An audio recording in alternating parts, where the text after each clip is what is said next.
श्री स्वामी समर्थ मैत्रिणींनो, स्वामी महाराज तुमच्या सर्व चांगल्या इच्छा पूर्ण करो हीच मी स्वामींच्या चरणी प्रार्थना करते आणि आज या नवीन व्हिडिओला सुरुवात करते। शास्त्रानुसार हे 9 नियम वटपौर्णिमेच्या दिवशी पाळायलाच पाहिजेत। या 3 साड्या चुकूनही वटपौर्णिमेला घालू नये। गर्भवती महिलांनी काय करावे? एकच गुंडी वापरावी का? उपवास कसा करावा? जर आपल्याकडून काही चुका झाल्या तर हे खूप अशुभ मानले जाते। आपल्याला काही गोष्टी माहिती नसतात, त्यामुळे आपल्याकडून चुका होतात आणि नंतर मात्र आपल्याला त्याचे परिणाम भोगावे लागतात। कोणत्या आहेत त्या 3 साड्या आपण पाहून घेणार आहोत। अशा साड्या घातल्यामुळे आपल्याला नेहमीच अडचणींचा सामना करावा लागतो। यंदाची वटपौर्णिमा 29 जून सोमवार रोजी आलेली आहे। वटपौर्णिमा का साजरी करतात तर सावित्रीने आपल्या पतीचे प्राण परत मिळवण्याकरता यमराजाला आपल्या भक्तीने संतुष्ट केले व आपल्या पतीचे प्राण परत मिळवले। ज्या वृक्षाखाली तो पुन्हा जिवंत झाला तेच झाड होते वडाचे आणि तो दिवस होता ज्येष्ठ पौर्णिमेचा म्हणजेच वटपौर्णिमेचा। त्यावेळी सावित्रीने वडाची मनोभावे पूजा केली। या प्रसंगाची आठवण म्हणून आपण सर्व स्त्रिया आजही वडाच्या झाडाची मनोभावे पूजा करतो। म्हणजेच या झाडाला देवतुल्य झाड असे म्हणून सुद्धा ओळखले जाते। वडाच्या झाडामध्ये प्रत्यक्ष ब्रह्मा, विष्णू, महेश हे तिन्ही देवतांचे स्थान आहे। जेव्हा या वटपौर्णिमेला वडाच्या झाडाची पूजा करतो तेव्हा आपल्याला त्रिदेवतांचे पूजन केल्याचे पुण्य फळ सुख सौभाग्य प्राप्त होते। ब्रह्मा, विष्णू, महेश 3 देवता आपल्याला भरभरून आशीर्वाद देतात। म्हणून प्रत्येक सवासण स्त्रीने वडाच्या झाडाची ज्येष्ठ पौर्णिमेला मनोभावे पूजा करावी। तसेच या वर्षीची वटपौर्णिमा 2026 तारीख ज्येष्ठ पौर्णिमा तिथी प्रारंभ 28 जून 2026 रविवार सकाळी 8:35 होणार आहे। ज्येष्ठ पौर्णिमा तिथी समाप्ती असेल 29 जून 2026 वार सोमवार सकाळी 8:48 पर्यंत। उदय तिथीनुसार ज्येष्ठ पौर्णिमा 29 जून रोजी असल्यामुळे यंदा वटपौर्णिमा सोमवार 29 जून 2026 रोजी साजरी केली जाईल। वटपौर्णिमा व्रत पूजा कधी करू नये तर 28 जून 8:35 रविवार रोजी सकाळी 8:35 ही पौर्णिमा तिथी प्रारंभ होणार आणि दुसऱ्या दिवशी 29 जून 8:48 ही पौर्णिमा तिथी संपणार आहे। राहू काळ आहे तो 29 जून रोजी सकाळी 6:44 पासून ते 8:27 पर्यंतचा राहू काळ असणार आहे। शास्त्रानुसार असं म्हटलं जातं की राहू काळामध्ये कोणतेही शुभ कार्य करू नये, त्यामुळे शक्यतो राहू काळामध्ये वडाच्या झाडाची पूजा महिलांनी करू नये। म्हणजेच 8:27 नंतरच पूजा करणे अनिवार्य राहील। वडाच्या झाडाची पूजा करण्याअगोदर काही महिला काय करतात, सकाळी लवकर उठतात आणि घाईघाई करून वडाच्या झाडाची पूजा करून घेत असतात। पण असं करू नका। महिलांनो, सर्व काही नीट व्यवस्थित करायचं आहे। आपल्याला या दिवशी असं लवकर उठायचं आहे, हळद टाकून आंघोळ करायची आहे, म्हणजे लक्ष्मी नारायण दोघेही प्रसन्न होतील। पूजाविधी, साहित्य, मुहूर्त, या दिवशी कोणत्या शुभ रंगाच्या साड्या घालाव्या, नेसाव्या, कोणत्या नेसू नये, कोणत्या रंगाच्या बांगड्या घालाव्यात, कोणत्या घालू नयेत, गरोदर महिला असतील तर मासिक धर्माच्या महिला असतील तर काय करावं, टाळावं, कोणते नियम टाळावे, कोणते पाळावेत, कोणत्या शुभवेळी पूजा करावी व कोणत्या वेळी करू नये हे देखील आज सांगणार आहे। त्यामुळे आपण हा व्हिडिओ पूर्ण पहा। वडाच्या झाडाची पूजा केल्याने तिन्ही देवता प्रसन्न होतात। काही शारीरिक मानसिक त्रास असतील ते संपूर्णपणे नष्ट होतील।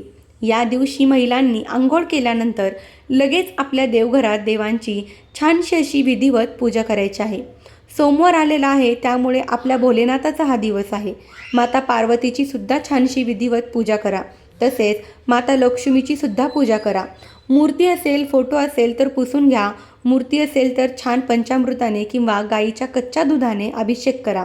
मूर्ती देवघरात स्थापन करायची आहे आणि कुलदेवीचा मंगल कलश सुद्धा या दिवशी जरूर भरा। त्याचबरोबर देवी आईची ओटी भरायची आहे। आता तुम्ही वटपौर्णिमेला देवी आईची ओटी खणा नारळाने नाही भरली तरीही चालेल, पण गहू आणि आंबा घ्या, त्याने देखील ओटी भरली तरी चालेल। तुळशी मातेची पूजा करा। आपल्या ज्येष्ठ पौर्णिमेला, वटपौर्णिमेला गव्हाच्या ओटीला खूप महत्त्व आहे।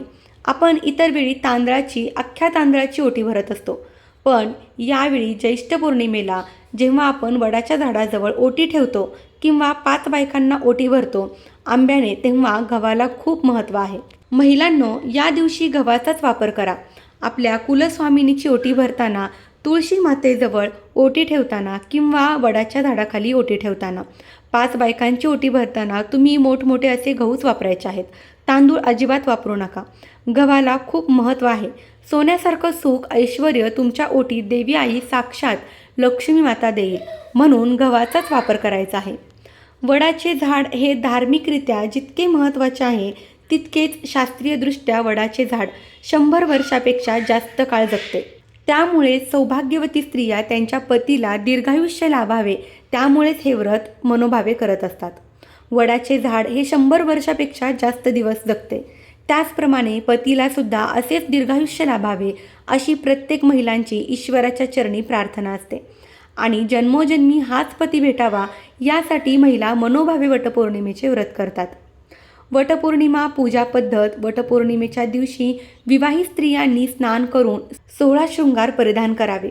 व्रताचे संकल्प करून पिवळ्या रंगाचे कपडे परिधान करा. वडाच्या झाडाला पूजण्यासाठी ताटात फुले, अक्षता, दिवा, अगरबत्ती, मिठाई, साखर, पुरणपोळी, ओटी भरण्यासाठी गहू, आंबा, एखादा ब्लाऊज पीस, यथाशक्ती गोड काहीतरी असावे. आंबा, हळदी कुंकू यासारख्या गोष्टी ठेवा. वडाच्या झाडाला पाणी टाकून रक्षासूत्र बांधून 7 वेळा प्रदक्षिणा मारा. पतीच्या दीर्घायुष्यासाठी मनोभावे प्रार्थना करा. विवाहित स्त्रियांनी सौभाग्याचे लेणे देऊन त्यांचा आशीर्वाद द्यावा. यामुळे आपल्या सौभाग्यात वाढ होते आणि आपल्याला त्यांचे शुभाशीर्वाद मिळतात. वटपौर्णिमेला कोणती साडी नेसावी व कोणती नेसू नये.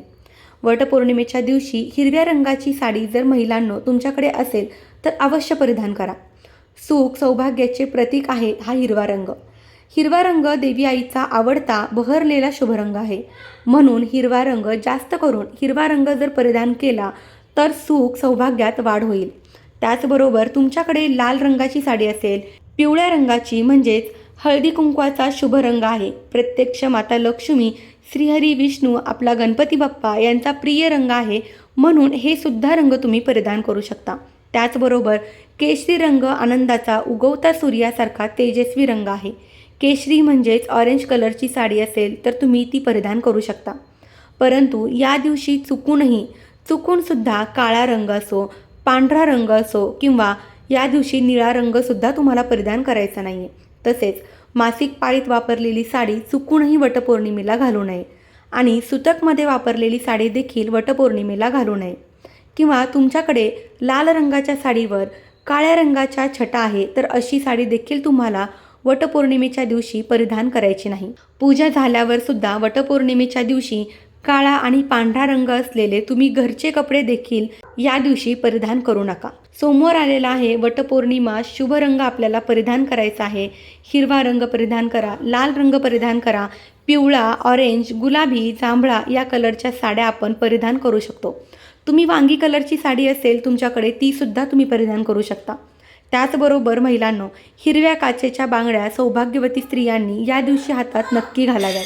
आधीच्या असतील, तुम्ही त्या 4 दिवसात वगैरे वापरलेले असतील, कुठे गेलेल्या असतील तर तुम्ही सुतकात वगैरे, तर तुम्ही अशा बांगड्या काढून टाका आणि वटपौर्णिमेच्या दिवशी छान नवीन बांगड्या घ्या.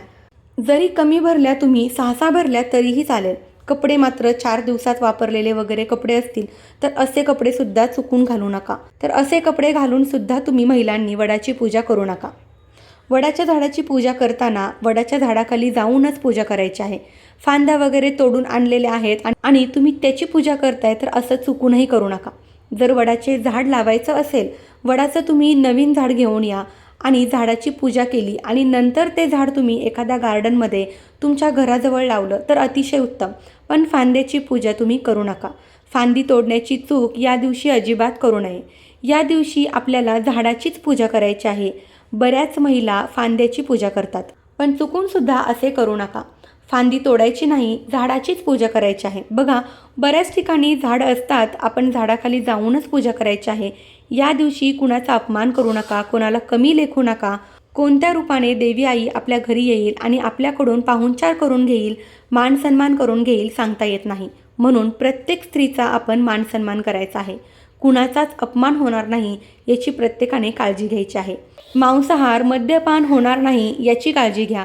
जेवढी झाडं लावता येईल तेवढी आपण झाडी लावा. या दिवशी एक का होईना प्रत्येकाने वडाचे झाड लावा, तुळस लावा किंवा इतर झाड लावायचे असेल तुम्हाला तर अतिशय शुभ दिवस आहे.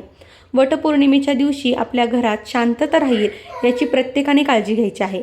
महिलांनी घरातलं वातावरण अगदी प्रसन्न ठेवा. प्रसन्न मनाने केलेली पूजा असू द्या, व्रत उपवास फळ देऊन जातं, म्हणून शांत आणि प्रसन्न मन ठेवा. या दिवशी तर वडाच्या पूजेसाठी काय साहित्य लागणार आहे आपल्याला, तर हिरव्या बांगड्या लागणार आहेत, एक शेंदूर, गळसरी अत्तर, कापूर, पंचामृत, दूध नसेल तर कच्चं गाईचं दूध, पूजेचे वस्त्र, विड्याची पानं, सुपारी, पैसे, गूळ, खोबऱ्याचा नैवेद्य, आंबे, दुर्वा आणि गहू आणि फुलं वगैरे घ्या.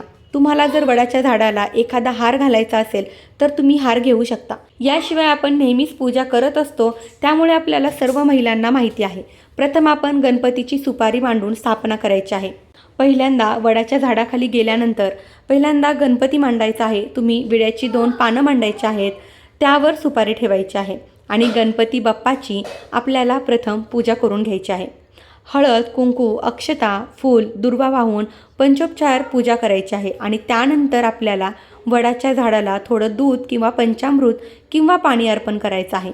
हळदी, कुंकू, फूल वाहून पूजा करायची आहे आणि नंतर आपल्याला सूत गुंडाळायचा आहे. सौभाग्याचा अलंकार आणलेला असेल तुम्ही तर सौभाग्याचा अलंकार अर्पण करायचा आहे. मूठभर गहू आणि तुम्हाला आंबा याची ओटी ही सावित्री मातेसाठी तुम्हाला वडाच्या झाडाखाली भरायची आहे. तुम्ही अशी दरवर्षी पूजा करता, पंचोपचार तशीच पूजा करायची आहे. जन्मोजन्मी हाच जोडीदार मिळावा, जोडीदारासोबतचं आयुष्य सुखाचे, समृद्धीचे, आरोग्याचे आणि भरभराटीचे जावो हीच ईश्वरचरणी प्रार्थना करा. नंतर तुम्ही काही खाल्लं तरीही चालेल. काही महिला काय करतात, वटपौर्णिमेच्या दिवशी संपूर्ण दिवस रात्र छान असा उपवास करतात आणि दुसऱ्या दिवशी उपवास सोडतात. परंतु काही महिला फक्त वडाची पूजा होईपर्यंत उपवास करतात आणि वडाची पूजा झाली की उपवास सोडतात. तर तुम्ही तसं केलं तरीसुद्धा चालेल. गरोदर स्त्रियांनी फक्त लांबून नमस्कार करून आपल्या पतीला उदंड आयुष्य, आरोग्य, सुख, शांतीसाठी प्रार्थना करायची आहे. पूजा करू नका. जर तुमचा 7वा, 8वा, 9वा महिना चालू असेल तर चुकूनसुद्धा वडाच्या झाडाला फेऱ्या मारू नका. नाहीतर पोटातील बाळाला कालसर्पदोष लागण्याची शक्यता जास्त असते. गरोदर महिलांनी पुढील वर्षी पूजा करायची आहे. यावर्षी पूजा करू नका. आणि 1 ते 6 महिने झाले असतील तर तुम्ही वडाच्या झाडाखाली तुम्ही हळदी, कुंकू, फुलं वाहून वडाच्या झाडाखाली नमस्कार करू शकता. फक्त कोणाचीही ओटी भरू नका आणि कोणाकडून ओटी भरूनही घेऊ नका. तुम्हाला जर कोणी ओटी दिली तर घेऊ नका.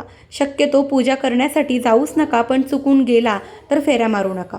कोणाकडून ओटी घेऊ नका. फक्त आपला जो दोरा आहे, सूत आहे, जो वरच्या झाडाला गुंडाळायचा असतो तो सूत फक्त तिथे अडकून या.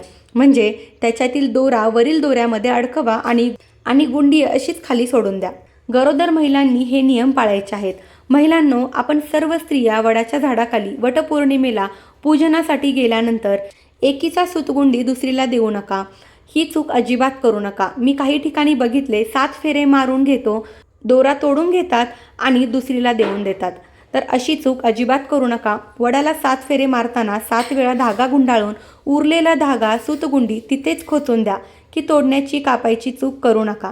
वडाची पूजा करताना बरोबर स्वतःचा धागा घेऊनच झाडाखाली जा. आधी आपल्या पूजेचं ताट तयार करायचं. सगळ्या वस्तू आहेत का नाही हे काळजीपूर्वक बघा आणि त्यात खास करून स्वतःची गुंडी असायलाच हवी. बघा, अगदी सख्या बहिणी जरी असाल तुम्ही तरी एकमेकींना स्वतःची गुंडी देऊ नका. तर या काही गोष्टी वटपौर्णिमेच्या दिवशी सर्वांनी पाळायच्या आहेत. तर ही अत्यंत महत्त्वाची माहिती मला तुमच्यापर्यंत पोहोचवायची होती. माहिती आवडली असेल तर व्हिडिओला लाईक करा आणि आपल्या चॅनलवरती जर नवीन असाल तर चॅनलला सबस्क्राईब नक्की करा. धन्यवाद. श्री स्वामी समर्थ.